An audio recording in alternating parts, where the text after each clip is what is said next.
And I am pleased to welcome to the 2025 edition of Statehouse Conversations, Republican Representative Joana King of Middlebury, District 49.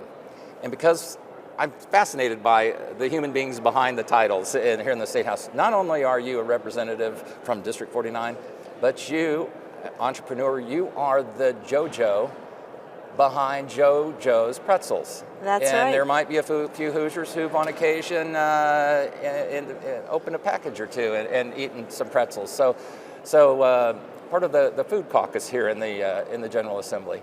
And in fact, food is at the heart of one of the bills that you're focused on this session. Talk about that. Yeah, that's right. So You'll get a bill for that commercial later, by the way. So I serve Elkhart County, District 49, and my husband and I, our family, we have a pretzel business, JoJo's Pretzels.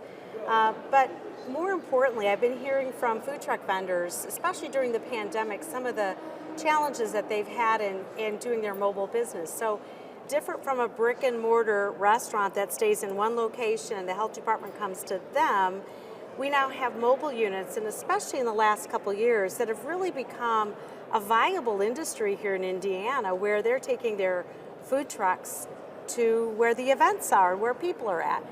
And in doing so, we realized there were some inconsistencies from county to county, and there were some challenges that food truck vendors had. And so I've been working with that industry for about 4 years now. Last year we passed the food truck bill, which really helped make that all the counties are doing the same pricing for inspections and whatnot. My bill this year, I'm very excited about. It's House Bill 1577, and what it does is it makes a statewide mobile license. So think about your driver's license. You don't have to have a different license for every county as you're driving through the state of Indiana. I want to make it a little bit easier for mobile food trucks to be able to set up in counties throughout the state of Indiana and have the Department of Health create a portal to be able to log in, get their registration done that way, let the counties know when they'll be coming so the counties are aware when whatever specific food trucks are coming. It'll just be a much more seamless process.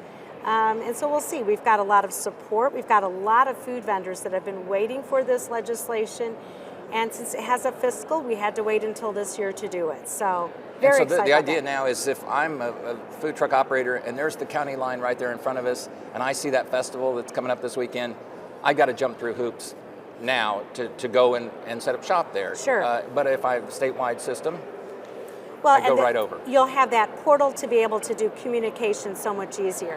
Instead of having the health department from each county, right, that you're keeping track of who to call, you can log in online and it'll do the communication. You still have to go through the inspection at the county level, but it really is going to streamline the process. And really it's a great economic development piece that I think will help our food truck vendors.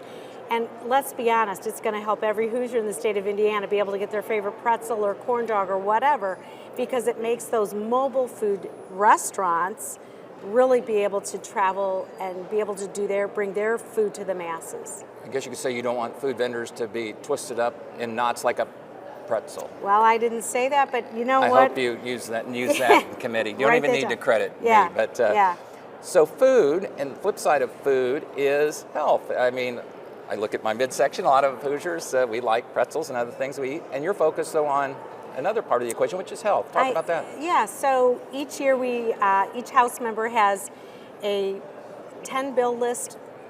That's the maximum number of bills. And this year I just happened to draft 6 of those that are in the healthcare space. And really one of the things that I've been working on the last couple of years is trying to find ways to help ensure that Hoosiers have great access to great health care in the state of Indiana, make sure that it's delivered well, but also make sure that it's affordable. And we're going to have to bring every group to the table to really solve those challenges.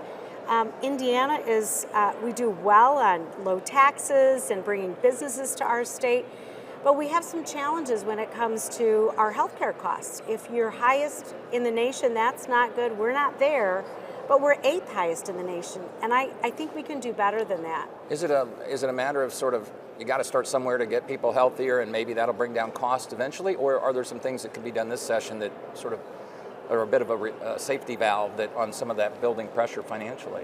Well, I think there's a couple ways to approach this. You can focus on treatment.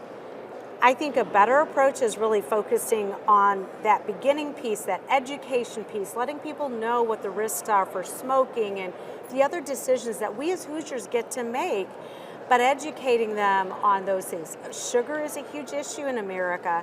Sugar is a huge issue in a lot of the foods we eat. Allowing Hoosiers to still make the decisions that they want, but giving them the tools to understand what high sugar does to your glycemic index.